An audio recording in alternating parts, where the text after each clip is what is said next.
You're listening to the Hour of the Time. I'm William Cooper. Ladies and gentlemen, please pay very close attention to this broadcast. It will not be completed today. It will be completed tomorrow. It is entitled American Crises. Ladies and gentlemen, the following broadcast was written by Robert Allen. It was inspired in part and taken from material originally broadcast on the Hour of the Time by yours truly, William Cooper. It's entitled The American Crises. Stand by. Ladies and gentlemen, the corporate United States has declared war upon the citizens of the Union States. This is our manifesto. This is our rallying cry. This is our reply. These are the times that try men's souls. The summer soldier and the sunshine patriot will, in this crisis, shrink from the service of their country. But he that stands it now deserves the love and thanks of men and woman. Tyranny, like hell, is not easily conquered. Yet we have this consolation with us, that the harder the conflict, the more glorious the triumph. What we obtain too cheap, we esteem too lightly. It is dearness only that gives everything its value. Heaven knows how to put a proper price upon its goods, and it would be strange indeed if so celestial an article as freedom should not be highly rated. Britain, with an army to enforce her tyranny, has declared that she has a right not only to tax, but to bind us in all cases whatsoever. And if being bound in that manner is not slavery, then is there not such a thing as slavery upon earth? For so unlimited a power can belong only to God. Thomas Paine, in The American Crisis, 1 December 19th, 1776. The crises today. These indeed are the times that try men's souls. We, like Paine, are confronted with the increasing power, ruthlessness, and tyranny of unlimited government. Government at all levels has extended its reach far beyond any authority granted to it, and there are but few who are not affected by it daily. Meaningful exercise of individual liberties is all but totally restricted, not now by a foreign king, but by a government of men who have presumed for themselves the same authority once sought by that old tyrant, the king. Politicians and anonymous power brokers who know no restraint nor loyalty find a ready supply of accomplices among other base men eager to do their bidding. Driven by greed or self-supposed importance, such men are willing and think themselves able to enact any measure whatever into law without regard to constitutional restraint or care for the effect upon people's lives. These small men seek by these measures to bind us in all cases whatsoever, just as the former tyrant and his minions thought to do. And because they attempt to exercise the same prerogatives with the same object and intent, we find that the same grievances listed against that first American tyrant in the Declaration of Independence fit the modern tyranny exactly. He has obstructed the administration of justice. He has made judges dependent on his will alone. He has erected a multitude of new offices and sent hither swarms of officers to harass our people and eat out their substance. He has affected to render the military independent of and superior to the civil power. He has combined with others to subject us to a jurisdiction foreign to our Constitution, for quartering large bodies of armed troops among us, for protecting them by a mock trial from punishment for any murders which they should commit on the inhabitants of these states, for imposing taxes on us without our consent, for depriving us in many cases of the benefits of trial by jury, for abolishing the free system of English laws, for establishing an arbitrary government, for abolishing our most valuable laws and altering fundamentally the forms of our government, and for declaring themselves invested with power to legislate for us in all cases whatsoever. And they are doing that. They have intruded their jurisdiction falsely within the territorial boundaries of the several states. When the Constitution limits their power to legislate in all cases whatsoever to the 10-mile square area, the seat of government known to us as Washington, D.C.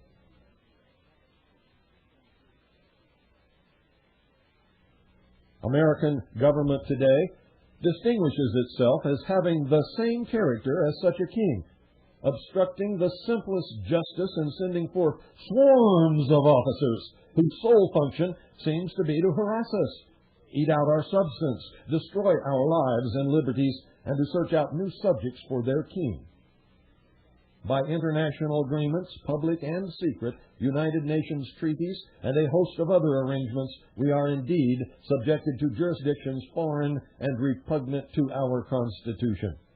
And these are enforced by large bodies of armed troops, police and military, and laws so-called which allow for us to be further deprived of property, trials by jury, or any trial at all in some cases, and which have already completely altered fundamentally the forms of our government. Innocent, peaceable men are now subject to loss of life, liberty, and property at the hands of the very government once established to protect these essentials of free men, and the officers who commit these crimes are indeed protected from punishment by mock trials in the form of political hearings without fear of criminal prosecution. Openly, taxation is now imposed without limit or consent. But the more pervasive and hidden tax upon our production, which results from a corrupted and debased currency, is far greater. Because our money only comes into existence in the form of a debt, the more productive we are, the further into debt we go. And if we somehow stopped production and collected all currency in circulation, we could never pay such previous debt, because the currency to cover the imagined interest has never, ever been printed. The debt is imaginary, but the production taken from us to pay it is real and enjoyed with relish by these government-sponsored banksters. By this method of profligate debt and usury, unborn generations of our children are already enslaved, literally, to be born into bonded servitude. And if being bound in that manner is not slavery, then is there not such a thing as slavery upon earth? The clearest of constitutional guarantees is ignored or perverted to meet a desired end. For example, we are told that the plain wording of the Second Amendment, and I quote, "the right of the people to keep and bear arms shall not be infringed," end quote, has several interpretations. But it does not mean that the right of the people to keep and bear arms shall not be infringed. Figure that out, if you can. Meanwhile, the Bureau of Internal Revenue of Puerto Rico, hereafter known as the Internal Revenue Service, continues to collect taxes without any jurisdiction whatsoever to do so within the 50 states. And the Bureau of Alcohol, Tobacco, and Firearms of Puerto Rico prevents child abuse in Texas by gassing and burning to death the alleged victims of the alleged abuse. The military has assisted in these crimes in clear violation of our laws, and again, the persons who have committed these abuses are protected from criminal prosecution. Some have even been rewarded for a job well done. While playing out sham displays of the most solemn interest in the public good, holding contrasting positions with great reason and deliberation in the public eye, politicians of all parties, along with their media accomplices, enjoy common membership in private elitist organizations with well-defined political agendas. It's just a game, at your expense. They deftly create and then manipulate both sides in a grand Hegelian synthesis to meet their predetermined end. Regardless of party affiliation, and deaf to promises spoken by their own lips, these men of so little honor all pursue the same object.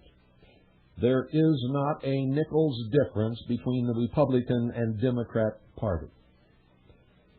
Over a period of many years, it has become apparent to even the most ardent believers in our institutions that through all attempts at restraint and redress, and through the repeated face-changing exercises of elections, there exists a long train of abuses and usurpations pursuing invariably the same object, a design to reduce the American people under absolute despotism, in our case, a much-proclaimed New World Order.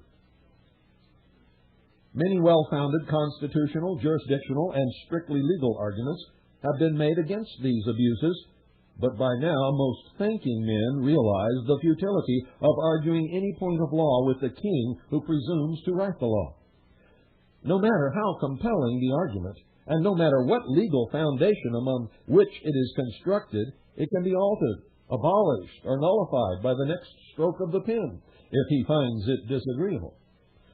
American government exhibits the character of such a king in this instance also.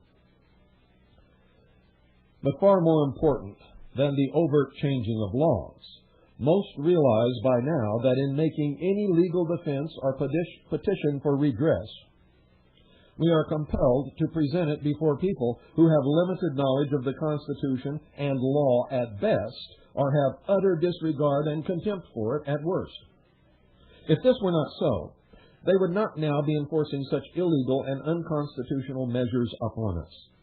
You see, cynicism, ladies and gentlemen, cynicism is no longer a requirement for one to grasp the futility of efforts to stop government abuses by reference to the Constitution or to the law. As Paine observed in his pamphlet, Common Sense, quote, "Government, even in its best state, is but a necessary evil, in its worst state an intolerable one. For when we suffer or are exposed to the same miseries by a government which we might expect in a country without government, our calamity is heightened by reflecting that we furnish the means by which we suffer." End quote. And I tell you now, this state of affairs is no longer tolerable. We are at a decision point. But if we acknowledge the abuses of our own government against us as being intolerable, and we also admit the futility of relying upon constitutional or legal authority for its control, we find ourselves at this crucial decision point. And decide we must. For if we no longer admit hope of prevailing under the law, yet we remain convinced that our cause is just and right, then we must either submit, abandoning that just and right cause, or, ladies and gentlemen, we must establish that just and right cause against the will and power of an abusive government. Come what may. Recognize clearly now that this is the point of departure beyond which, if we proceed, we no longer seek to make government work. We, in fact, seek to cast it off and start anew. And in pondering these things, we must be mindful that the majority of our fellows either fail to recognize the ominous portent of our times, or when confronted with the knowledge, will find reason to support continuation of the current state of affairs. Usually, because of no other reason than abject cowardice. But most assuredly, as Paine observed, quote, "The period is now arrived in which either they or we must change our sentiments, or one or both must fall," end quote. Now, having then arrived at so important a juncture fraught with such grave implications and consequences, we must settle clearly in our hearts and minds the exact nature of our sentiments. It will not do to proceed on the basis of our feelings of patriotism or right, this theory of government or that. No matter how heartfelt, no matter how long or dearly held, we must be clear as to what that just and right cause is and what course we must follow. As Paine wrote, quote, "He whose heart is firm and whose conscience approves his conduct will pursue his principles unto death." My own line of reasoning as to myself as straight and clear as a ray of light, end quote. Now, such firmness of heart and clearness of mind and purpose, ladies and gentlemen, are absolutely essential if we are to withstand the trials certain to lie along such a course. for our support, mountains of volumes of patriotism and right are available to us to guide, animate, and inspire us. And I certainly do not belittle their value. But when our world is shaken, it will be the single rock on which we place our feet that must support us. We must therefore choose our rock from the mountains of reasons and stand upon it. We must know and understand our reason, be willing and able to act upon it without hesitation or uncertainty, and be able to clearly communicate it to anyone at any time, and we must be ready and willing to die for it if that occasion arises. For Americans uniquely, and for all men, there can be but one foundation principle upon which to stand in these matters. And I say for Americans uniquely because this principle was the single principle cited by the founders of this nation as being the basis for all legitimate government. No other principle can withstand its rightness or power. And this principle was most eloquently stated in the Declaration of Independence, and I quote, "We hold these truths to be self-evident, that all men are created equal, that they are endowed by their Creator with certain unalienable rights, that among these are life, liberty, and the pursuit of happiness, that to secure these rights, governments are instituted among men, deriving their just powers from the consent of the governed, that whenever any form of government becomes destructive of these ends, it is the right of the people to alter or to abolish it and to institute new government," end quote. This principle of Creator-endowed, unalienable rights, thus stated, must be the rock upon which we stand, just as it is the foundation upon which this nation was built. These words will sound familiar to most of us, but few grasp the meaning and truth expressed by them. To many of us, this will sound like a lofty ideal with only vague meaning and little application to real life. Quite the contrary case is the reality. The meaning is very specific and crystal clear. It is, in fact, self-evident to any willing to consider it. Its application is broad, powerful, and fundamental to our lives. Consider these things carefully and understand them well.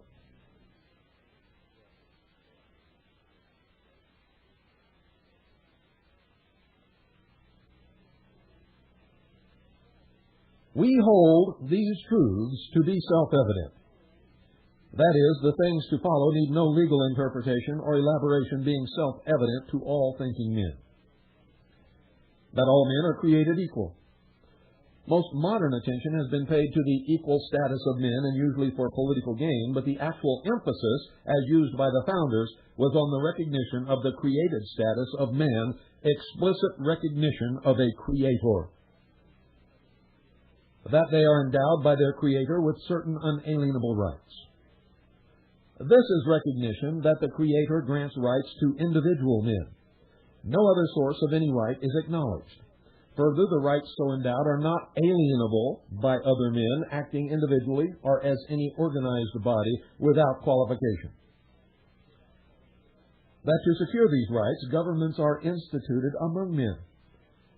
Now note carefully, the sole legitimate function of governments is to secure the pre-existing rights of the individual which were endowed by the Creator. No other function of government is mentioned, and no rights are granted by government. Deriving their just powers from the consent of the governed. Legitimate government, ladies and gentlemen, has no just authority other than that granted by the governed. Importantly, this consent cannot mean only the consent of the majority, as in a democracy, for then the unalienable rights of all others could be subjugated to the will of the majority and would thus not be unalienable. This was never a democracy. It is a constitutional republic. Consent must be as individual as the rights themselves, otherwise they are not rights. So long as any individual does not attempt to materially deny such rights to others, government to which he has not consented can have no just claim upon him. that whenever any form of government becomes destructive of these ends, it is the right of the people to alter or to abolish it. Because all governmental authority originates in the people have the right to reclaim that authority if government causes or allows interference with those rights which it is founded to protect. Government never has the power to abolish rights, but when it tries to do so, men have the right to abolish government. Again, this right exists with each created individual, not in the will of the majority. And ladies and gentlemen, lest you think this comes from me, I did not make this up. Neither did the founders of this nation produce these principles from thin air. These are timeless principles and ideals, and they form the only foundation and authority of American government. And if you don't know and understand that, you had better get your nose in the books written of the history of this government, and in particular, the writings of those men who founded it. We had better learn that well, and we had better learn it quickly. The Constitution itself is subordinate to these principles set forth in the Declaration of Independence. And lest you have forgotten, the Declaration of Independence is the first document in law of the United States of America. It is the document that severed us from the tyranny of the king and established this country as an independent nation upon this earth. The Constitution only sets forth the proposed mechanism for meeting the stated goal of securing and preserving the pre-existing unalienable rights of the people. Learn that. Learn that clearly. All rights are granted by the Creator. There is no such thing as a constitutional right. Let me say that again, because I hear everybody talk about their constitutional rights all the time. There isn't any such thing. You do not have constitutional rights. You have Creator-endowed rights protected by a contract known as the Constitution for the United States of America. There is no such thing as a constitutional right. There are only constitutionally protected rights endowed by the Creator and already belonging to the people. It is so clear. Consider the alternative. Consider the alternative. Either our rights are granted by our Creator and are unalienable by other men, or they are granted by men and are therefore subject to amendment and recall by men. There are no other alternatives. And if our rights are defined by men in any way, be it the decree of an absolute monarch, or by the referendum of a democracy, then there are no limitations on the power of one individual or group to enslave or oppress another. For then morals, ethics, and law becomes subjective. And whoever holds the reins of power can dictate what they will be. Under these conditions, the lynch mob, the highest expression of democracy, may form in the heat of passion and decide by right of numbers alone the definition of justice for that moment. The lynch mob of the tyrannical king, in fact, becomes the supreme standard of justice and right. And it can change from day to day, from hour to hour, from week to week, month to month, and from year to year. And no one will ever be safe. Many will say that they do not believe in a Creator God. I beg them consider what dangerous ground that is to tread. As stated by radio commentator William Cooper, that's me, folks, and he quotes me verbatim, whether you believe in God or not, whether you believe in a Creator or not, you had better start. Without a Creator, without Creator-endowed unalienable rights, you are nothing. Nothing. This nation is nothing. The Constitution is nothing. The Declaration of Independence is nothing. Our forefathers were wackos, and this great nation and the freedom and liberties and opportunities that come with it will crumble around your feet. Because without a Creator and Creator-endowed unalienable rights, you are no better than the cockroach who lives under your sink. Without God, you have no protection. Without a Creator, man is on the same footing and the same basis as any other animal and insect and fish, any plant on this earth, and is subject to the laws of the jungle. And anyone who is strong enough or cunning enough to enslave man is entitled to do so under those circumstances, for it was the statement that there is a Creator, and that Creator has given man unalienable rights that set men free for the first time in the history of the world.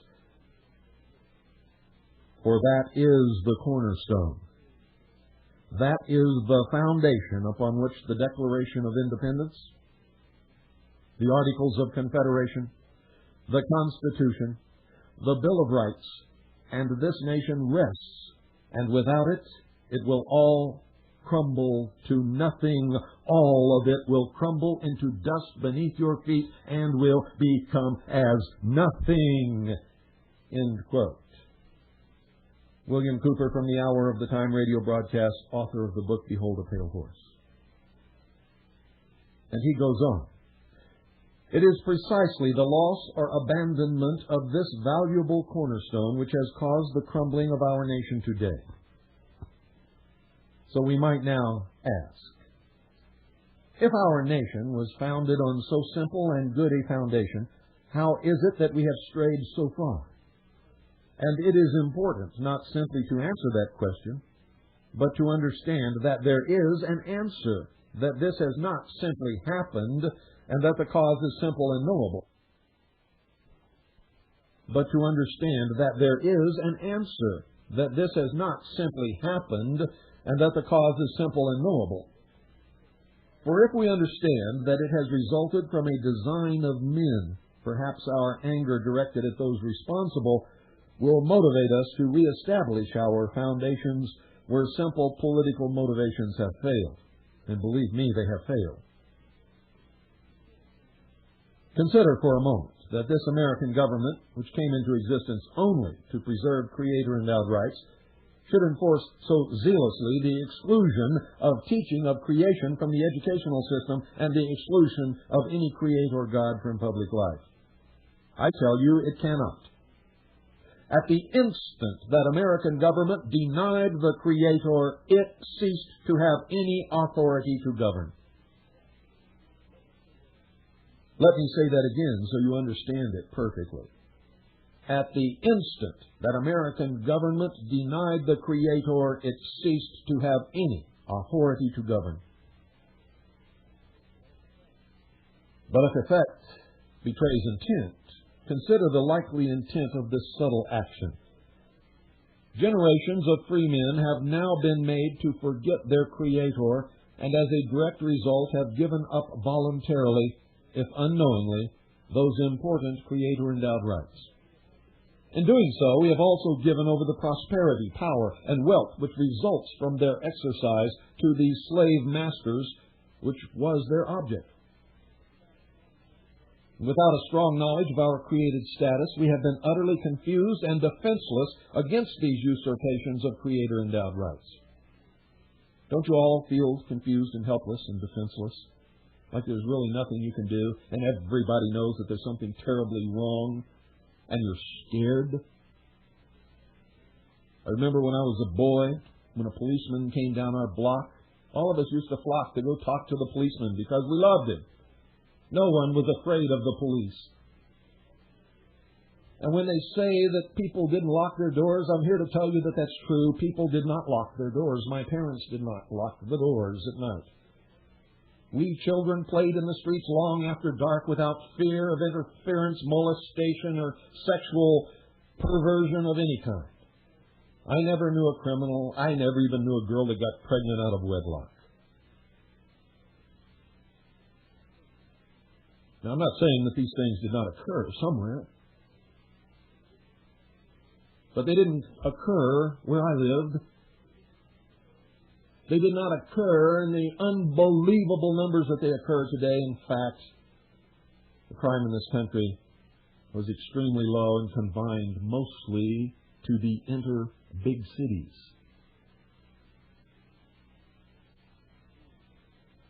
Indeed, for most of us, the concept of Creator-endowed unalienable rights is little more than high-sounding, hollow words. I know some of you are shaking your heads saying, "Oh, what is this?" But it's familiar to you. You've heard it somewhere. It's a familiar but vague and empty echo of something with long forgotten meaning, and you're really not sure what I'm talking about yet. But if you, as you listen, feel confusion or think this is an abstract or religious ideal, it is probably due more to the manipulations that you have been subjected to in your life than to your own thought or conclusions.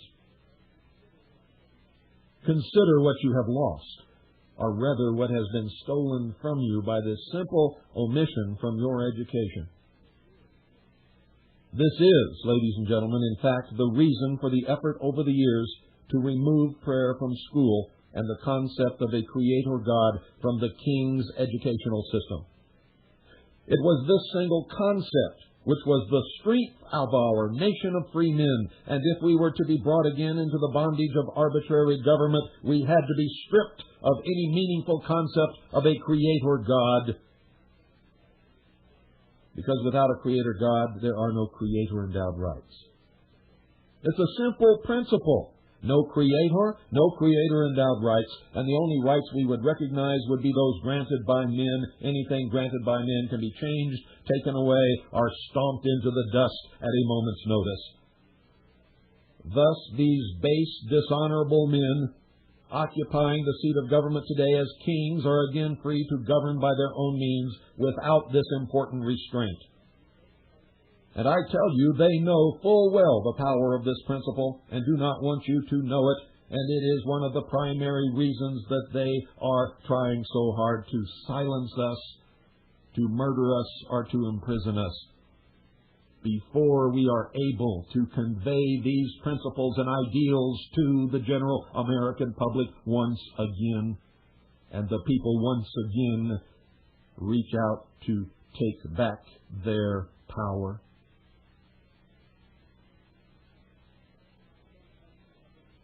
At the same time, we have been taught by the same educational system that our form of government is a democracy, which is a lie. It is not. V.I. Lenin, the founder of the Soviet Union, said, quote, "Democracy is indispensable to socialism," end quote. Marx said, the father of socialism, Karl Marx, said, "Democracy is indispensable to socialism."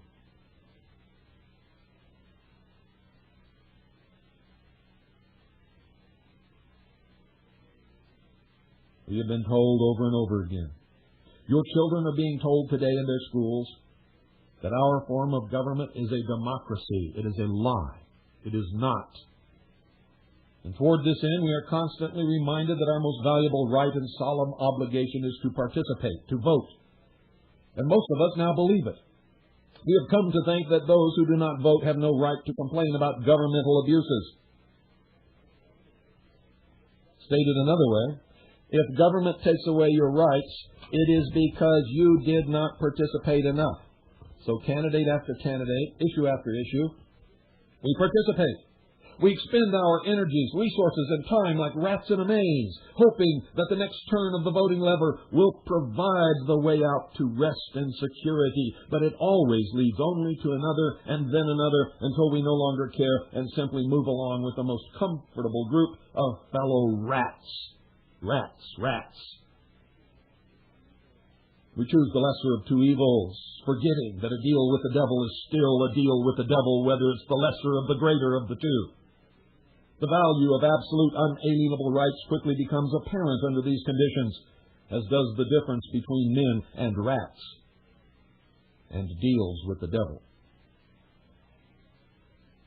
Now, in reality, under the American Republic, founded upon Creator-endowed unalienable rights and strictly limited powers of government, the most solemn and significant right is the right of the people to not participate and yet to remain secure in their liberties and possessions, whether they participate or not. The most solemn and significant right is the right of the people to not participate and yet to remain secure in their liberties and possessions, whether they participate or not, in the proper, as founded American republic, resting upon the rock of Creator-endowed unalienable rights and strictly limited powers of government. This is, in fact, the often mentioned and seldom understood difference between our republic and a democracy. Under our republic, the rights of the individual are secure and of primary importance, requiring no participation on the part of the individual. The power of government is strictly limited. Under a democracy, all things are subject to the will of voters and not necessarily the majority. There are no absolutes, and whoever can best work the crowd can most effectively govern. There is no right or wrong. Wrong becomes right, and right becomes wrong. And yes, you better believe it has been by design, by degrees, and by consent that we have surrendered our rights. We have been seduced into ceasing from the exercise of those rights voluntarily. Thus, our consent was obtained fraudulently by the calculated concealment of knowledge of those rights and of their source and value and of all terms of the contract into which we entered to voluntarily give up our rights. A right that is not exercised and thus has no effect is as if it did not ever exist. Don't you understand that? And further, by the delusion of democracy, we have confirmed our consent each time we voted and have become conditioned to accept government's authority to commit the abuses and excesses we witness. And we submit to every measure and restrain ourselves from meaningful opposition, being ever hopeful that we can effect change by our next vote in the next election, and by these means the King has reclaimed his throne, and you have been re-enslaved. Ladies and gentlemen, we must understand these things and convince ourselves again of the rightness and power of this principle of Creator-endowed unalienable rights. How then do we dethrone these would-be kings and reclaim our rights and nation? First, because the only just power that government wields is derived from the consent of the governed, and because the loss of right and all attendant abuses have been done by the authority of our consent, we must rescind our consent to be so governed. Next, the rights previously surrendered by consent must be reclaimed. Rights thus reclaimed to have effect must be exercised. These require action and risk on the part of the individual, but there is no more effective strategy. There is no better. If it is dearness only that gives everything its value, then we must decide what cost would be too dear to free ourselves and generations yet unborn from certain and absolute slavery. And I tell you, there is no cost too dear. I am prepared to die for it. For my children's future, for your children's future, for you, for all the generations of unborn, for my grandchildren and my great-grandchildren and great-great-grandchildren whom I do not even know and who do not even exist upon this earth as yet.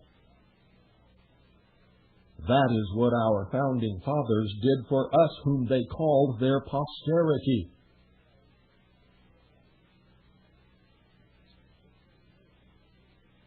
Consent may and must be withdrawn on the basis that consent granted without full knowledge of the consequences, or worse yet, consent obtained by deception, is not consent at all, it is fraud. In the main, this requires no immediate, overt action on the part of the individual, but rather is the settling within one's own mind of his relationship to his Creator, his fellow men, and to their government. It is, in fact, to exercise the most basic of rights, the right to not participate and not to be bound by the actions of those who do. So realize clearly that the most important act of withdrawing one's consent to be so governed is to consciously set one's mind to do so. Many overt acts such as filings of legal documents, claims of jurisdictions and citizenship, etc., can be performed, having as their stated purpose the reclaiming of those rights and sovereignty. But at the root, most of these are actually designed to give the individual some perceived security under the law. That is, they are designed to obtain the king's permission to be sovereign. And if you have to have the king's permission, you cannot, will not, ever be sovereign. It's a joke. You see, this must not become a legal wrangling over which government agency or law has or does not have jurisdiction over us. Rather, it must be the unqualified assertion that none have jurisdiction unless we grant it, and we do not grant it. All strictly legal arguments are moot and are to be avoided. For if we look again to the law for justification, we are not seeking our right, we are seeking permission again from the king.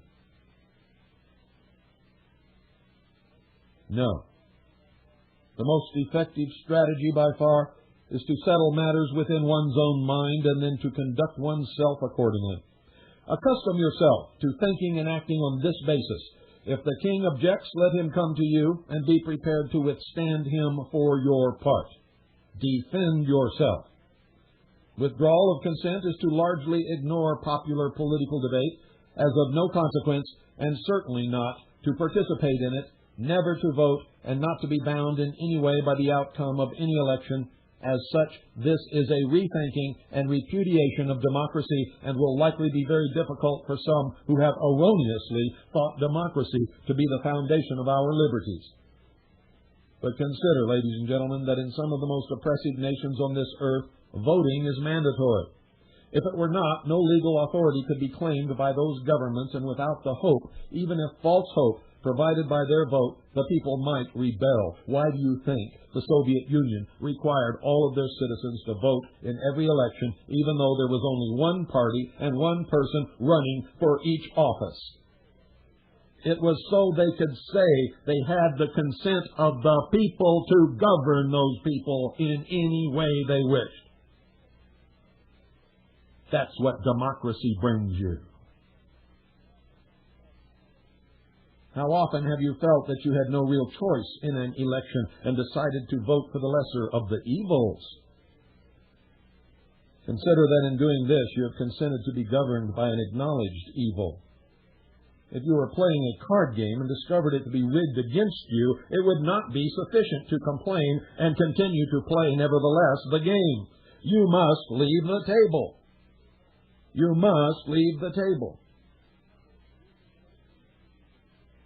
Choosing the lesser of two evils is a deal with the devil. Do you understand that? You see, we have been taught that majority rule is an American tradition, another lie, and that our electoral process constitutes majority rule. But in most elections, the actual majority of the people never vote. But instead of counting this as a rejection of all the ballot choices, we are told that it is voter apathy. But picture another American icon. The good sheriff. The good sheriff who faces down the lynch mob bent on violence. The object lesson here is that the principle of right, and even a single man who recognizes it, must prevail against the will of the majority. This is our true heritage. It is the stand that I take, and I will die in those footprints. Neither is withdrawal in this matter lawlessness, as many will claim. When one claims his Creator endowed rights, he also submits to his Creator's law for all men. What the founders called natural law. Thou shalt not kill, thou shalt not steal, etc. They that do these things harm no one. As stated by James Madison in 1788, quote, "We have staked the future upon the capacity of each and all of us to govern ourselves, to sustain ourselves according to the 10 commandments of God," end quote.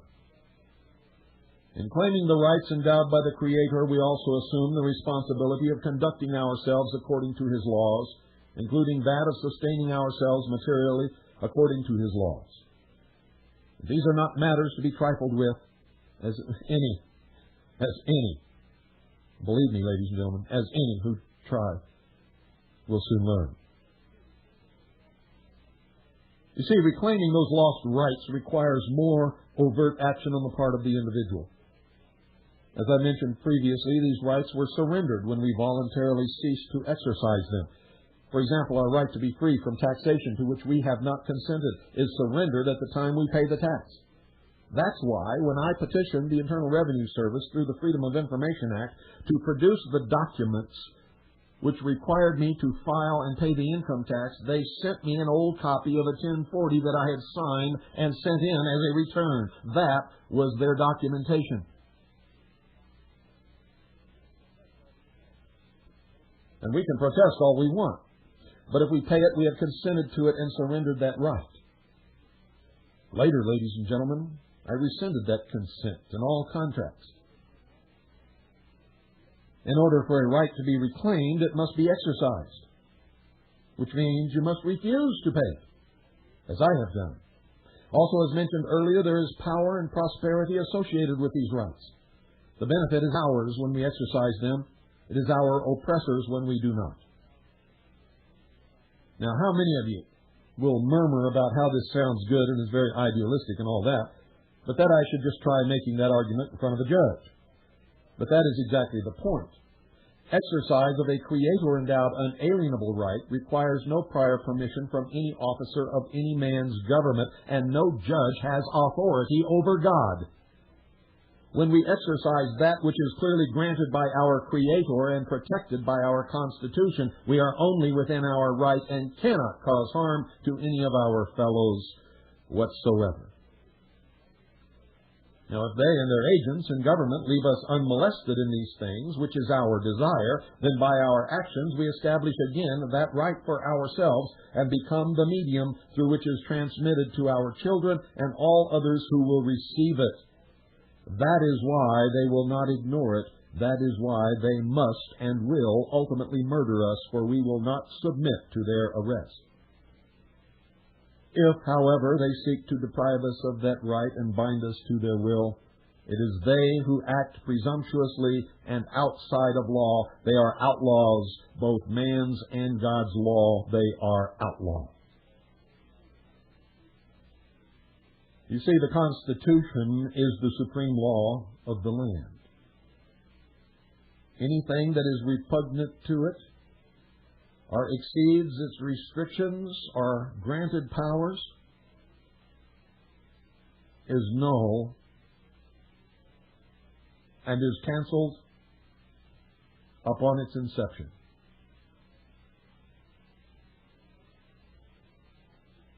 If it is not, then the Constitution is not the supreme law of the land. It's already been thrown in the trash can, and we are all fooling ourselves. It's a great big joke, and we are the butt of the joke.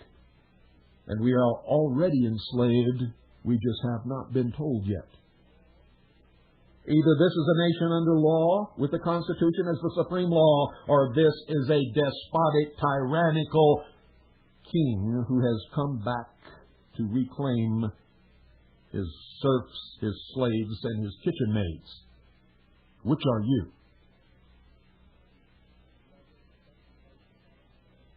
Do I then expect that those who follow this course will remain unmolested in free exercise of these rights? Unfortunately not. I'm a realist. I understand what's going on in this world, and I understand full well the nature of despotism, for I have seen it firsthand all over the world. I fully expect that the modern tyranny which has so craftily enslaved our nation will no more easily release us than the Egyptian Pharaoh was willing to release the enslaved Israelites, or the King of England was willing to release the American colonists, and for the same reasons.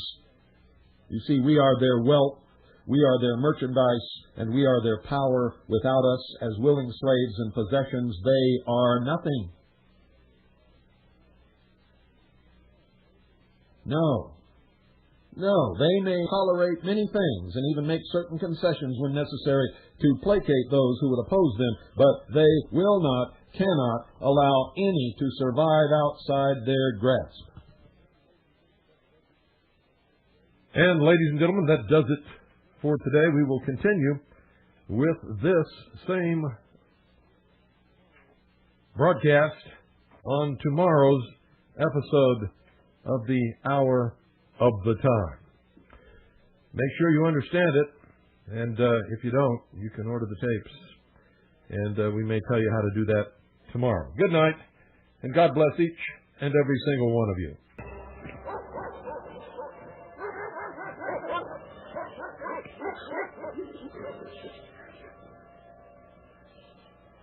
You're listening to The Hour of the Time. I'm William Cooper. Ladies and gentlemen, we're going to continue today exactly where we left off yesterday. And I hope you're listening very carefully to American crises.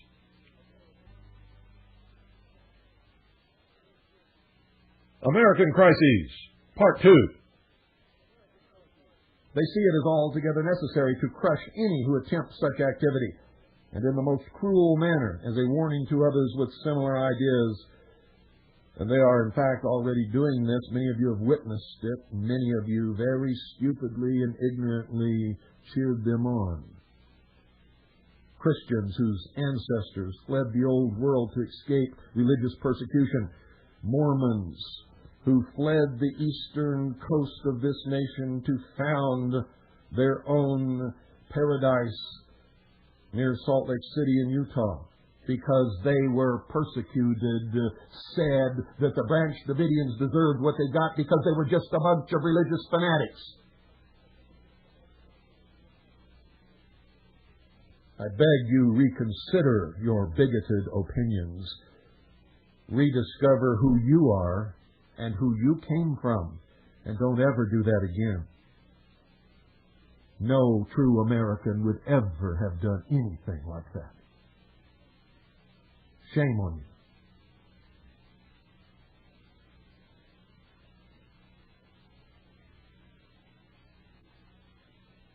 Two recent examples to convince yourself that this is true. All of you are familiar with the case of Randy Weaver. His only crime was that he withdrew his consent and moved his family to a remote area and became entirely self-sufficient. He had harmed no one. He had threatened to harm no one. And one day we turned on our television set and found that he was besieged by hundreds of jackbooted Nazi thugs, officers, police, military, armored vehicles, and snipers. Snipers in the United States of America. You know what a sniper is? He's a cold-blooded murderer. He's an assassin. Randy Weaver's wife and 14-year-old son were murdered. And though he himself survived, his life has been destroyed. His two little girls have been mentally screwed forever. Their minds will never be the same after living through that. He was subsequently found innocent of all charges by a jury of his peers. And of those who murdered his wife and son and so violently assaulted and terrorized him and his family, not one was called to answer for it, and several were even promoted in their agencies as rewards for their actions. And now the famous Waco incident, in which nearly 100 people, including at least 17 small children, died the most unspeakable deaths after 51 days of public torture on live television as the media and government worked the crowd. Their only crimes were that they had sustained themselves, recognized their Creator, and exercised basic rights, including the right to keep and bear arms. Not one person has been charged in their deaths. Several were promoted, and the message was clear. And note how effectively the crowd was worked, as indicated by the public reaction to these events. Most took to the media for their daily opinion, not being able to form their own, most people never having had an original thought in their entire life. They were told that these people only got what they deserved, and so they echoed this. None will now speak the name Randy Weaver without first saying white supremacist, even though he was never a white supremacist and never sought supremacy over anyone in his life, and was instead the victim of an act of violent governmental supremacy. And some even cheered. Some of you listening to this broadcast cheered when the building at Waco burned with the children inside. Cheered while listening to Janet Reno say that she did it for the children. In a nation of some hundreds of millions, not enough reasoning minds could be found willing to act and stop the murder of those innocent men, women, and children, except for a handful. Myself, Linda Thompson, and about 6 others all traveled to Waco, Texas. The first time I ever saw Linda Thompson, she was standing in a parking lot, waving an M15 above her head in a vain attempt to muster a militia to stand between the people in that church and the Nazi jackbooted thugs who were set upon their murder. And I, even though every attempt was made to stop me, broadcast every night telling the world what was happening, and on the night that I warned the nation that if we did not do something immediately, those people would all be murdered in that church. The Nazi jackbooted thugs burned the radio station upon which I was broadcasting to the ground. The following day, an agent of the Bureau of Alcohol, Tobacco, and Firearms attempted to remove forcibly my press credentials, my camera, my film, and pulling a gun on me, attempted to take me into custody for exercising my right to freedom of speech and freedom of the press. Out of the corner of my eye, I could see my wife with her hand in her purse, clutching firmly her automatic pistol, ready to die in my defense if she had to.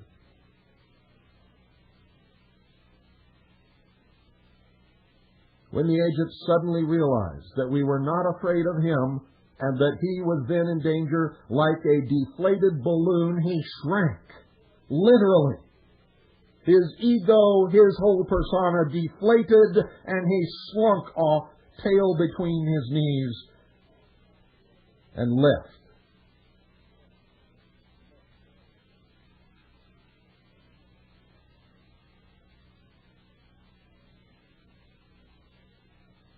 It was no victory, for the Branch Davidians were indeed murdered, every single one of them, except for just a handful that managed to escape.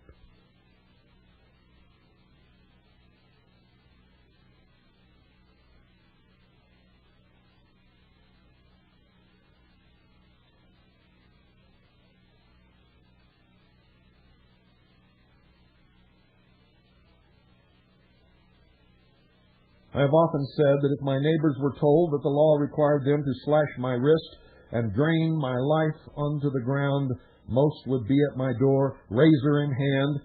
A few might remain at home. I would be surprised if a single one arrived to question the authority of the law and to defend me. And now I know this to be true, for I saw it in action. These things and worse will befall some who oppose the King and exercise their rights to life, liberty, and pursuit of happiness without permission. And those who look for popular support are destined to be sorely disappointed, for very few, if any, will ever come to any of our aid.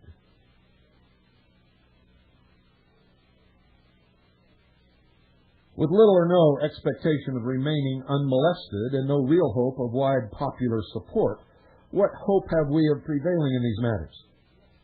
What hope indeed? Are we to take this course with the expectation of failure? Certainly not. If we still lack confidence and resolve, it is because we have not yet actually committed ourselves to this principle of Creator-endowed unalienable rights. No, in our minds, maybe even secretly, we still want to rely on the political process or hope for some crafty legal arguments because in our weak human state, we are afraid. We may hope for the ultimate force of our own arms to prevail, but none of these can inspire confidence. Confidence comes from the knowledge within that you have taken a stance in a course which is right. But when we have attained good understanding of these things and have actually committed ourselves to standing on this principle of Creator-endowed unalienable rights, we must understand that our true strength in defense of these rights, when we have attained good understanding of these things and have actually committed ourselves to standing on this principle of Creator-endowed unalienable rights, We must understand that our true strength in defense of these rights must come from the source of these rights, our Creator. The confidence that we are right and that we are backed by the source of our rights, the Creator of all things. We must be willing to stand as firmly as human possible, but we must appeal to our Creator for the rightness of our stand, our defense and success in our endeavor, and we must fully expect to prevail on that basis. Nor would we be the first to take such a position. As stated in a Massachusetts proclamation for a day of prayer, humiliation, and fasting, issued by the Provincial Congress and signed by John Hancock just 4 days before the fateful battles of Lexington and Concord, I quote, "In circumstances dark as these, it becomes us as men and Christians to reflect that whilst every prudent measure should be taken to ward off the impending judgments, or prepare to act a proper part under them when they come, at the same time, all confidence must be withheld from the means we use and reposed only on that God who rules in the affairs of heaven, and without whose blessing the best human counsels are but foolishness and all created power vanity." End quote. So we too must prepare ourselves mentally, spiritually, and materially for the calamity which appears unavoidable. It will come. And if it come, we must be willing and prepared to play a proper part, but all confidence for our success must be placed only with our Creator, knowing that His laws are right,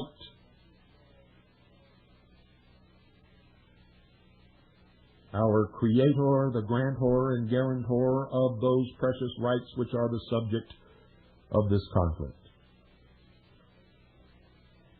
For those who do not yet know their Creator and may doubt the effectiveness of such an appeal, consider again the historical example of such an appeal to the Creator God for preservation of life and right at the formation of our own nation. For we were sorely outgunned and sorely outnumbered, and only the intervention of the hand of God could have ever realized our success. In making our own Declaration of Independence, our forefathers included these words: "We, therefore, the representatives of the United States of America, in General Congress assembled, appealing to the Supreme Judge of the world for the rectitude of our intentions, do in the name and by authority of the good people of these colonies solemnly publish and declare that these colonies are, and of right ought to be, free and independent states, and for the support of this declaration, with a firm reliance on the protection of divine providence, we mutually pledge to each other our lives, our fortunes, and our sacred honor." And that is the same pledge taken by all members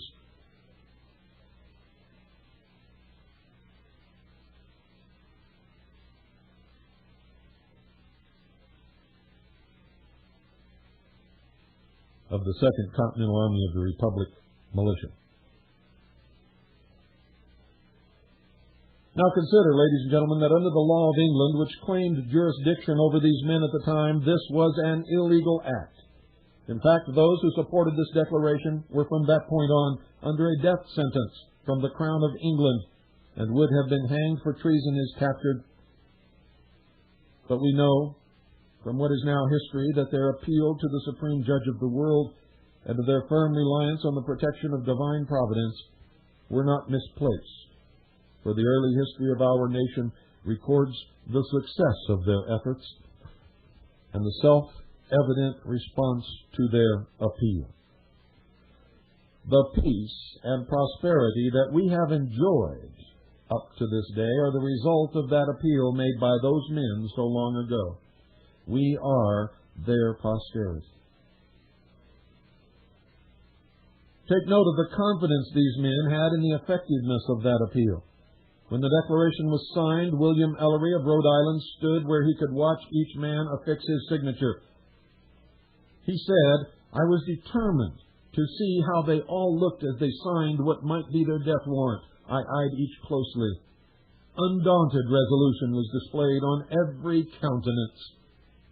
End quote. These men displayed undaunted resolution, not because they were more courageous than any man today, or because they were better armed or prepared or more widely supported by their countrymen. They were not. Most of you don't even understand that about 3% of all the people who lived in the colonies took part and created this nation and fought in the American Revolution. The rest were either on the side of King George or just didn't give a damn.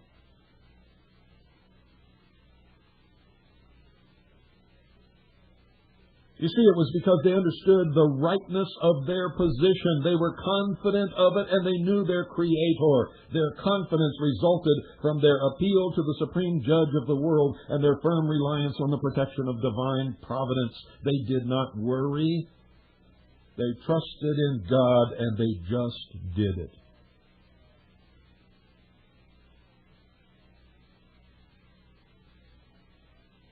Thomas Paine observed, quote, "God Almighty will not give up a people to military destruction or leave them unsupportedly to perish, who have so earnestly and so repeatedly sought to avoid the calamities of war by every decent method which wisdom could invent.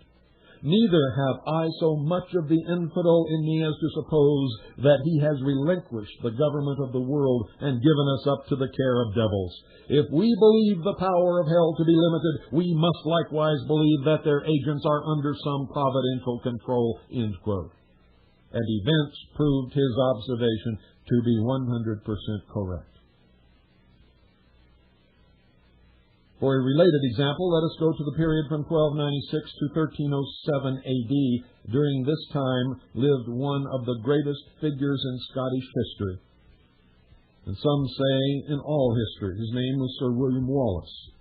Some of you may have watched the motion picture Braveheart. That was his fictionalized story. The real story is even more interesting. Sir William Wallace. He led a rebellion against the King of England, which was ultimately successful after and partly as a result of his own death. He has been described as one of the most complete heroes that ever filled the pages of history. Jane Porter and the Scottish Chiefs, 1809. In the current popular film Braveheart, 1995, a fictionalized account of his life, William Wallace is depicted as reproving the nobles and princes of Scotland for seeking terms of peace and title to lands from the King of England by saying, quote, "You've traded your God-given rights for something less," end quote. While the scene depicted, ladies and gentlemen, may not be actually historical, it does factually express the sentiment which drove Wallace and his countrymen. You see, his battle cry was, quote, "God arms the patriot," end quote. And the basis claimed by the Scots for their freedom was that of Creator-endowed rights.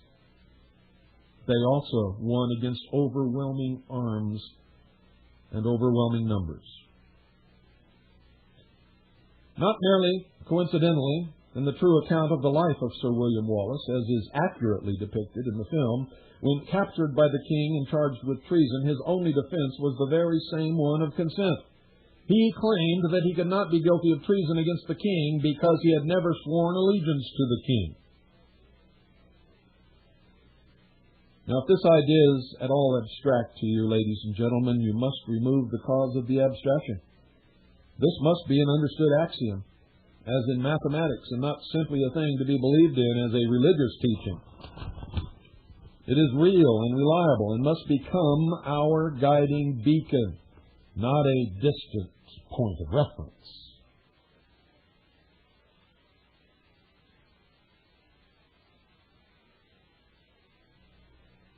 To accomplish this will require, on the one hand, the making up of an educational deficiency. On the other, the making of peace with that Creator. Make your peace with God and on His terms.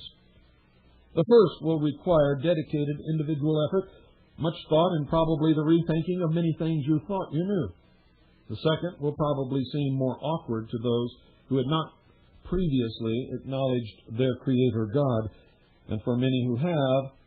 But set your heart and mind with a humility and sincerity suitable for approach to the actual Creator God and seek His guidance and support. You have the assurance that if you seek Him, you will find Him. You may expect His response and be willing to act upon it. And I can personally assure you that what I have just told you is the truth. Importantly, we must address the question, which God? Which Creator? Is there or can there be more than one?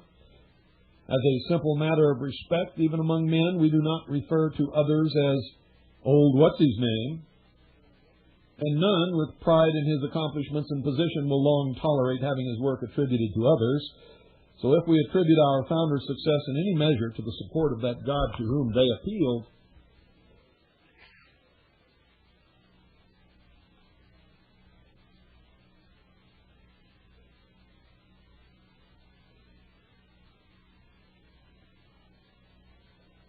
then we should seek out that same God. Let me say that again so you understand it. If we attribute our founder's success in any measure to the support of that God to whom they appealed, then we should seek out that same God. Make no mistake. However incorrect it may be today to refer to any but a generic deity so as not to offend men, the founders of this nation appealed to only one, the God of the Christian Bible. If this offends your religious beliefs, consider the demonstrated power of this God to your own. And I submit that there is no other God that even manifests any power, much less comes close to the God of the Christian Bible. Now, I make no religious argument, but let the facts of history alone support this claim. Throughout history, no appeal by any people to any other God for deliverance from oppression and for institution of justice has ever been answered with any demonstration of power and effect other than by this God, the God of the Christian Bible. Not only at the beginnings of our own nation, but throughout history. This God has demonstrated both power and interest in the affairs of men's governance. The condition of peoples and nations in the world at any given time demonstrate this fact for those willing to learn.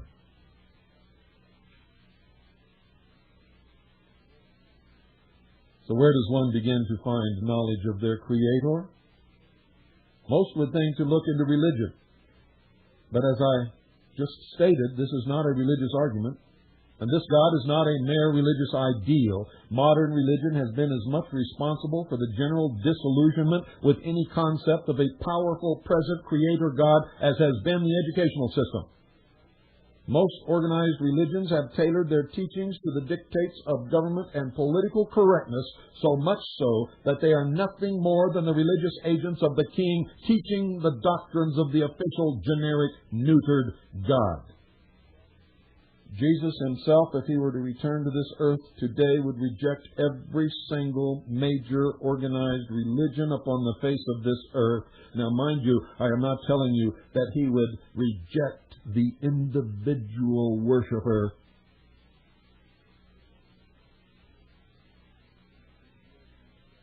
But he would reject every single major religious organization upon this earth that calls itself the Christian Church. Without exception. The Creator God is more to be found recorded in the history of the matters with we have now to do. Look to the history of nations and peoples. And as a starting point, I suggest you look to the writings of the men who participated in the founding of this nation. It seems that they knew the Creator far better than modern religionists.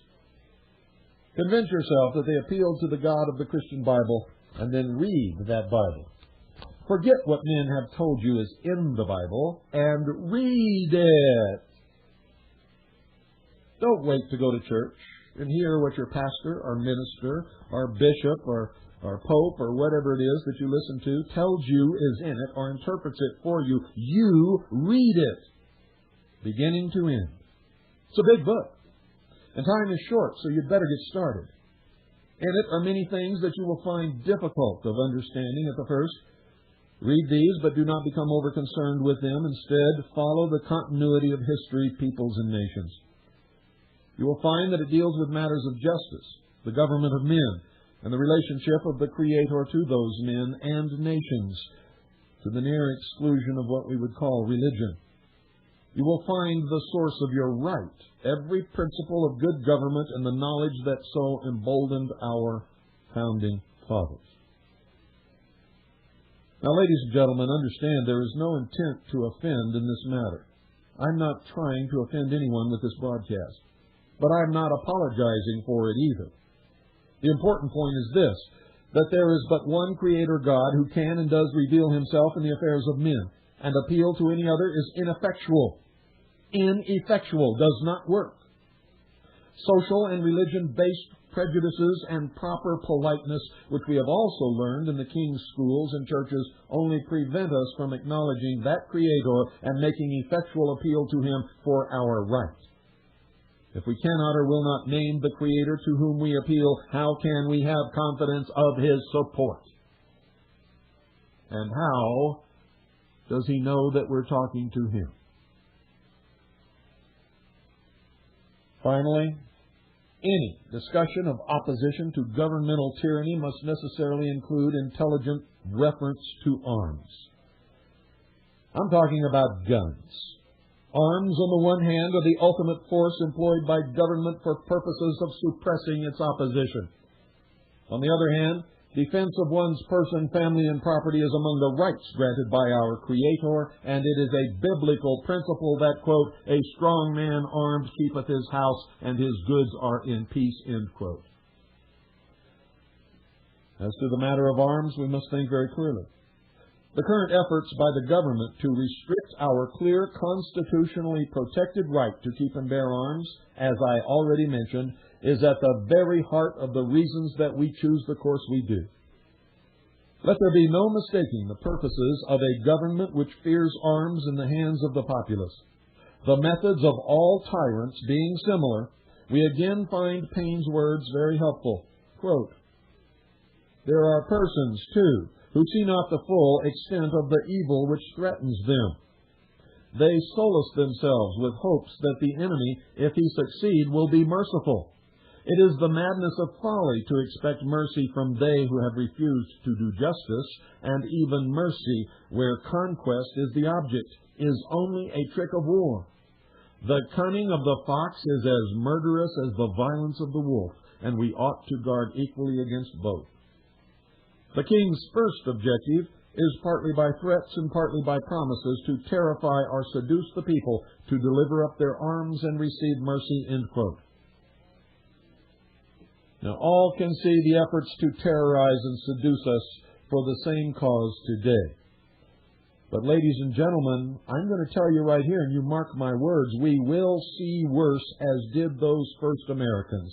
Quote, in a folio general order book belonging to Colonel Rawls' battalion taken at Trenton, the following barbarous order is frequently repeated.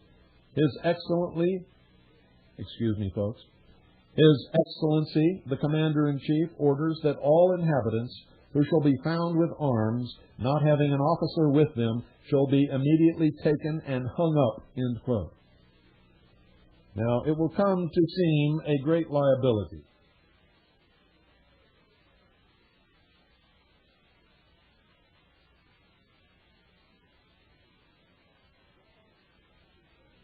It will come to seem, ladies and gentlemen, a great liability to possess arms. And even now, today, it is. But if you have them, listen to me carefully, you must never surrender or dispose of your guns. If their simple possession is so worrisome to our adversaries, then their value, yet unused, is evident. But if conflict comes, or severe social calamity, the value to their owners will be inestimable. And remember, This is a Creator-endowed right, the right to self-defense, recognized and protected by our Constitution, which must be exercised. If we so easily surrender this one, we must then surrender all.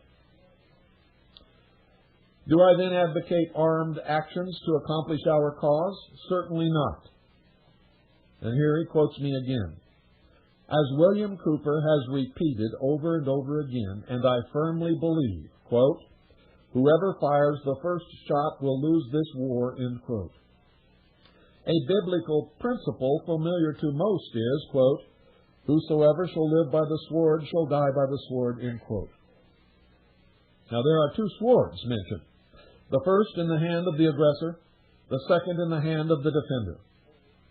We must hold the second sword should conflict arise. Again, Paine clearly defines the good and right course in these matters. Quote, not all the treasures of the world, so far as I believe, could have induced me to support an offensive war, for I think it murder. But if a thief breaks into my house, burns and destroys my property, and kills or threatens to kill me or those that are in it, and to bind me in all cases whatsoever to his absolute will, am I to suffer it? What signifies it to me, whether he who does it is a king or a common man, my countrymen or not my countrymen, whether it be done by an individual villain or an army of them? If we shall reason to the root of things, we shall find no difference, neither can just cause be assigned why we should punish in the one case and pardon in the other, end quote. You see, ladies and gentlemen, arms are an essential tool.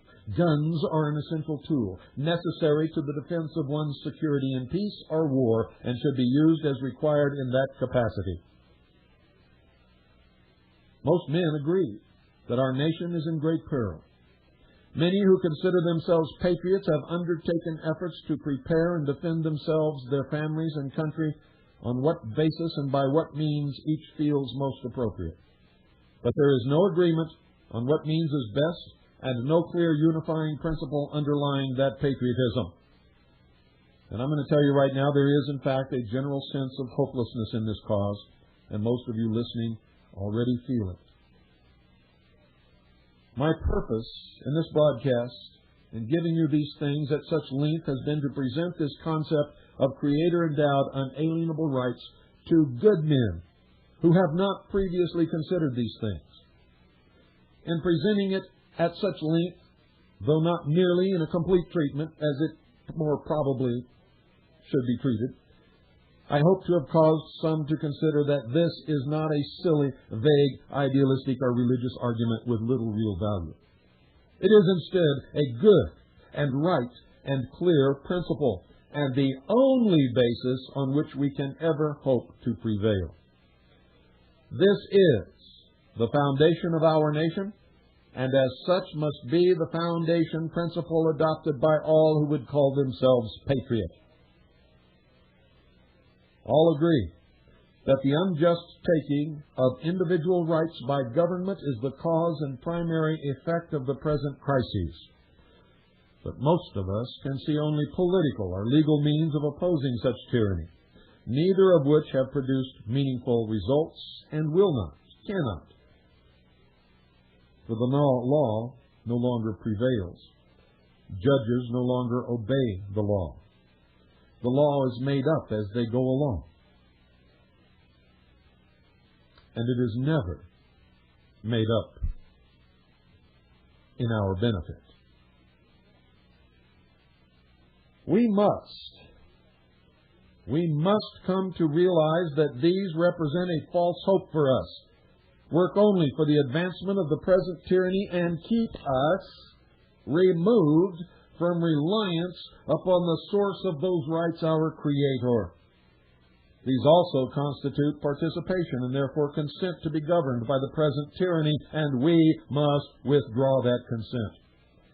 We must reclaim and exercise those rights which have so craftily and subtly been taken from us, or there is no point to our stand, and there will be no return. Free exercise of those rights generates great power and prosperity for the individual, removing that same power and wealth from our oppressors. And there is no more effective strategy that exists for our cause. Ladies and gentlemen, for all who do these things, there is great risk.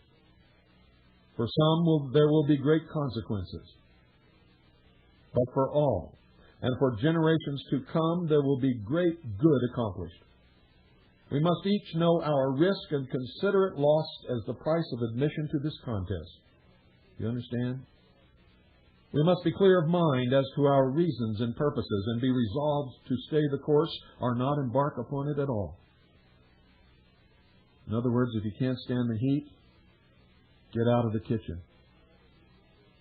We must sever all allegiances and settle all debts, for these are the chains of our slavery, and truly no man can serve two masters. Foremost, we must be at peace with our Creator God at all times, and all our confidence, every single bit, every piece, every little tiny crumb of confidence must be upon Him for our success, not each other. Not our arms, not our own craftiness, and we must never compromise that position ever for any reason whatsoever at any time, whensoever. Finally, just as those men who opposed the first American tyranny did, may all who understand these things stand united in appealing to the Supreme Judge of the world for the rectitude of our intentions, and with a firm reliance on the real and present protection of divine providence, mutually pledge to each other our lives, our fortunes, and our sacred honor. Thomas Paine said this, and I've sort of paraphrased it, but it's accurate, and you can look it up if you wish. Let them call me rebel, and welcome. I feel no concern from it, but I would suffer the misery of devils were I to make a whore of my soul by swearing allegiance to a government whose character is that of the deceitful, greedy, abusive, and murderous men within it. I would also find horrid the thought of living in a peace purchased at the cost of agreement or compromise with such men, who at the last day shall be shrieking to the rocks and mountains to cover them, and fleeing in terror from the orphan, the widow, and the slain of America. End quote.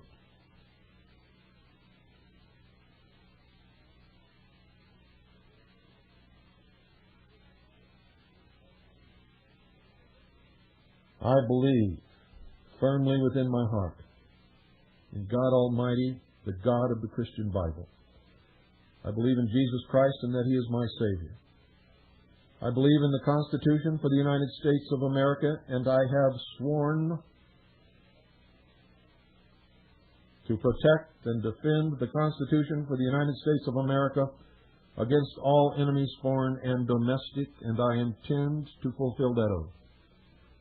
I further believe that any man or woman without principles which they are ready and willing to die for at any given moment, upon which they are called to do so, are already dead, and are of no use or consequence to anyone, not even themselves. May God bless you, and may God save this great republic.